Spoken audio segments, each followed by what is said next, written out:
आता जो तुम्ही व्हिडिओ बघितला त्या व्हिडिओमध्ये जो इफेक्ट आहे त्या इफेक्टला म्हणतात सिनेमॅटिक शटर स्लाइड इफेक्ट. पण हा इफेक्ट बनवायचा कसा हेच तुम्हाला माहिती नाही आहे. तर हा इफेक्ट कसा बनवायचा हे आज मी तुम्हाला माझ्या ट्रिक एडिट मराठी चॅनलवर दाखवणार आहे.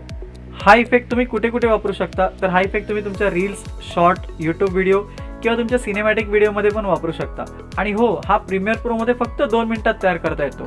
तो कसा बनवायचा चला आता मी तुम्हाला दाखवतो. हा इफेक्ट बनवण्यासाठी पहिलं तुम्हाला तुमच्या सर्व क्लिप्स टाईमलाईनवरती घेऊन यायच्या आहेत. मी माझ्या सर्व क्लिप्स टाईमलाईनवरती घेऊन येतो. या सर्व क्लिप्स तुम्ही टाईमलाईनवरती आणल्यात की प्रत्येक क्लिपला तुम्हाला 10-10 फ्रेममध्ये कट करून घ्यायचं आहे. 1 2 3 4 5 6 7 8 9 10. मी W दाबतो, पुढचा भाग कट होऊन जाईल. सेम ह्या पण क्लिपला आपल्याला कट करून घ्यायचं आहे. 1 2 3 4 5 6 7 8 9 10. W दाबतो, पुढचा भाग कट. 10 फ्रेम सिलेक्ट करण्यासाठी पण एक शॉर्टकट आहे. तुम्हाला कीबोर्डचा शिफ्ट बटन दाबायचा आहे आणि ॲरोचा राईट की दाबायचा आहे. जेव्हा तुम्ही एक वेळा ॲरो की दाबता तेव्हा तुमचा प्लेहेड 5 फ्रेम पुढे जातो. आता माझा प्लेहेड 5 फ्रेम पुढे गेला. अजून 5 फ्रेम, 10 फ्रेम माझ्या कट झाल्यात. मी W दाबला, माझी पुढची क्लिप कट झाली. सेम आपल्याला ह्या पण क्लिपला करून घ्यायचं आहे. असं तुम्हाला 10 फ्रेममध्ये प्रत्येक क्लिपला कट करून घ्यायचं आहे.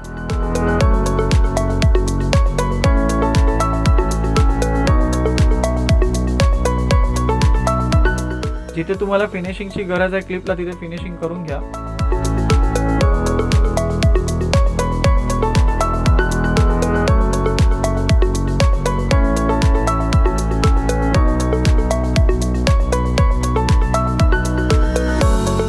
ओके, आता या सर्व क्लिप मी 10-10 फ्रेममध्ये कट करून घेतल्या आहेत. आता मी होम बटन दाबतो, माझा प्लेहेड स्टार्टिंग पॉईंटला आणतो. आता काय करायचं आहे तुम्हाला, तुमच्या प्रत्येक क्लिपला वरच्या टाईमलाईनवरती सेट करायचं आहे. दाखवतो कसं ते. त्यासाठी मला टाईमलाईन फुल स्क्रीन करावी लागेल. टाईमलाईन फुल स्क्रीन करण्यासाठी मी ESCच्या खालचं बटन दाबतो, म्हणजे टाईमलाईन म्हणजे फुल स्क्रीन होईल. आता काय करायचं आहे, ही पुढची जी क्लिप आहे तिला वरच्या टाईमलाईनला न्यायचं. मी अल्ट दाबतो, वरती गेली. तुम्हाला अल्ट दाबून वरचा ॲरो दाबायचा आहे. ओके, अल्ट दाबून वरचा ॲरो दाबला, परत वरती गेली. अल्ट दाबून 3दा वरचा ॲरो दाबला, वरती गेली. असं तुम्हाला प्रत्येक क्लिपला सेट करून घ्यायचं आहे वरती वरती. मी माझ्या प्रत्येक क्लिपला वेगवेगळ्या टाईमलाईनला टाकतोय.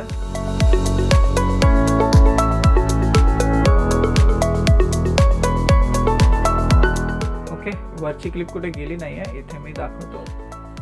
ओके, आता मी होम बटन दाबतो. होम बटन दाबून झाल्यावर तुम्हाला प्रत्येक क्लिपला ना ओव्हरलॅप करून घ्यायचं आहे 3-3 फ्रेममध्ये. कसं आहे तुम्हाला दाखवतो. आता मी या क्लिपच्या एंडला येतो, 3 फ्रेम मागे येतो. 1 2 3. ओके, 3 फ्रेम मागे आल्यावर तुम्हाला कीबोर्डचं A बटन दाबायचं आहे. A बटन दाबून ह्या क्लिपला सिलेक्ट केलं की पुढच्या ऑटोमॅटिक सगळ्या क्लिप सिलेक्ट होत जातात. हे मी जे तुम्हाला शॉर्टकट सांगतो ना ते तुम्ही तुमच्या लक्षात ठेवा, जेणेकरून तुम्हाला तुमचा एडिटिंगचा स्पीड वाढवता येईल. परत मी V दाबतो आणि ह्या सर्व क्लिप्स मी 3 फ्रेम मागे घेतो. तसंच तुम्हाला परत पुढच्या क्लिपला करून घ्यायचं आहे. आता इथे बघा, मी वरचा खालचा ॲरो दाबताना माझी क्लिप आहे ना पुढे जात नाही आहे. का पुढे जात नाही, कारण की ह्या बाकीच्या ज्या टाईमलाईन आहेत डाव्या साईडला माझ्या फक्त V1 चालू आहे. V2 V3 V4 या सगळ्या बंद आहेत. त्याला तुम्हाला पुन्हा एकदा चालू करून घ्यावं लागेल. या सगळ्या माझ्या टाईमलाईन चालू करून घेतो. या छोट्या छोट्या गोष्टी या मी तुम्हाला व्हिडिओमध्ये सांगत जाईन, तशा तुम्ही लक्षात ठेवत जा किंवा नोट डाऊन करा. ओके, आता सेम ह्या पण क्लिपला आपल्याला 3 फ्रेम मागे घ्यायचं आहे. 1 2 3. परत मी A दाबतो, पुढच्या सगळ्या क्लिप सिलेक्ट केल्या, ड्रॅग करून मागे केलं. असं तुम्हाला प्रत्येक क्लिपला करून घ्यायचं आहे.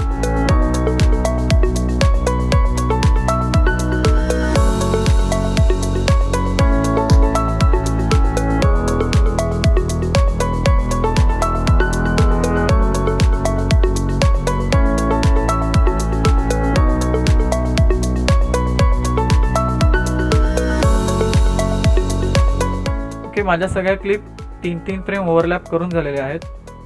आता मी फुल स्क्रीनमधून बाहेर येतो. ESCच्या खालचं बटन दाबायचं, फुल स्क्रीनमधून तुम्ही परत बाहेर याल. होम बटन दाबलं की तुम्ही पहिल्या क्लिपच्या स्टार्टिंग पॉईंटला याल. झूम करून घ्यायचं आहे. आता आपल्याला या पहिल्या क्लिपला इफेक्ट द्यायचा आहे. त्यासाठी मी इफेक्ट पॅनलमध्ये जातो. इफेक्ट पॅनलमध्ये तुम्हाला ट्रान्सफॉर्म सर्च करायचं आहे. इथे ट्रान्सफॉर्म इफेक्ट वरती आलात की त्याला डबल क्लिक केलं की इथे तुमच्या क्लिपला तो अप्लाय होईल.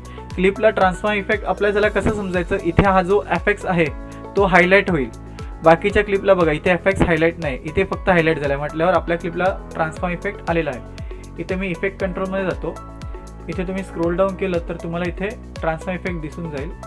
इथे आलात की तुम्हाला व्हिडिओ कसा रिव्हील करायचा आहे ते ठरवायचं आहे. म्हणजे तुम्हाला टॉप टू बॉटम रिव्हील करायचा आहे की बॉटम टू टॉप रिव्हील करायचा आहे की तुम्हाला लेफ्ट टू राईट की राईट टू लेफ्ट, हे तुम्हाला इथे डिसाईड करायचं आहे.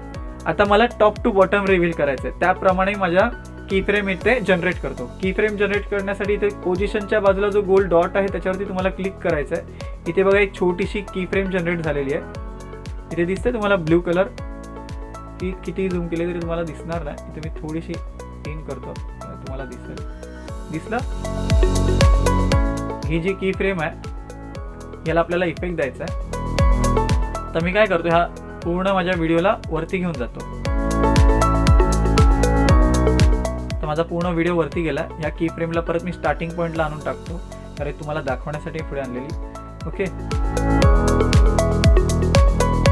हा जो प्ले हेड आहे तो स्टार्टिंगला घेऊन जायचा आहे. 3 फ्रेम पुढे घेऊन यायचा आहे, 1 2 3, आणि इथे आणून परत इथे जो रिसेट पॅरामीटर्स ऑप्शन आहे त्याला क्लिक करायचं. परत तुमचा व्हिडिओ रिव्हील होईल. ओके, आता इथे तुम्हाला काही चेंजेस करायचे. इथे जो शटर अँगल आहे तो तुम्हाला 150 ते 350 मध्ये ठेवायचा आहे. मी माझा शटर अँगल 250 ठेवतो. 250 ठेवल्याने काय होतं, तुमच्या व्हिडिओला एक मोशन येतो. ओके, आता हा इफेक्ट टाकून झाल्यावर तुम्हाला हा इफेक्ट सगळ्या आपल्या क्लिपला अप्लाय करायचा. त्यासाठी परत आपल्याला टाइमलाईन फुल स्क्रीन करावी लागेल.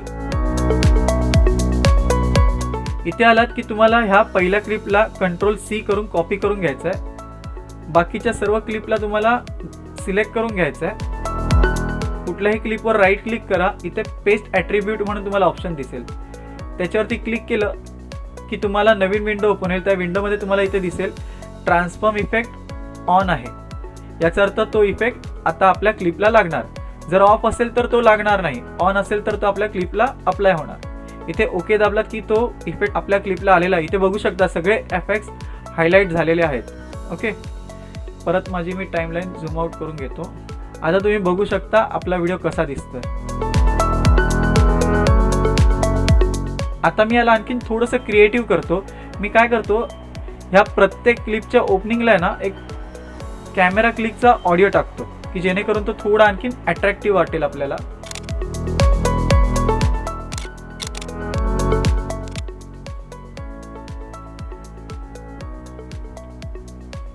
आम्ही जेवढा पाहिजे तेवढा कट करून घेतो. हे काम आपण टाइमलाईन फुल स्क्रीन करून जर केलं ना तर तुम्हाला एकदम योग्य पद्धतीने ॲडजस्ट करता येईल ऑडिओ.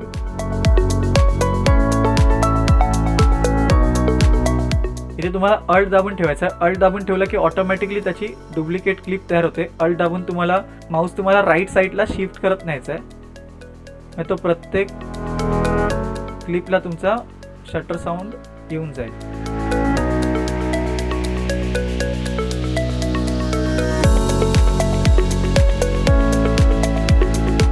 आता ऑडिओ टाकून झाल्यावरती आपल्याला एक काम करायचं आहे. ह्या जेवढ्या आपल्या क्लिप्स आहेत त्या पूर्ण टाइमलाईनवरती मेच झालेल्या आहेत, त्यांना आपल्याला एका ग्रुपमध्ये घ्यायचं आहे. त्यासाठी आपल्याला काय करायचं आहे, ह्या सगळ्या क्लिप सिलेक्ट करायच्या. कुठल्याही क्लिपवरती माऊस घ्या, राईट क्लिक करा आणि नेक्स्ट ऑप्शन सिलेक्ट करा. ते नेक्स्ट ऑप्शन सिलेक्ट करून इथे ओके क्लिक करा. त्यामुळे काय होईल, तुमच्या जेवढ्या क्लिप्स आहेत त्या पूर्ण एका टाइमलाईनमध्ये येऊन जातील. तुम्हाला जर ह्या क्लिप्सवरती परत काही काम करायचं असेल तर डबल क्लिक केलं तर इथे नवीन विंडोमध्ये तुमच्या सर्व क्लिप्स ओपन होऊ जातात.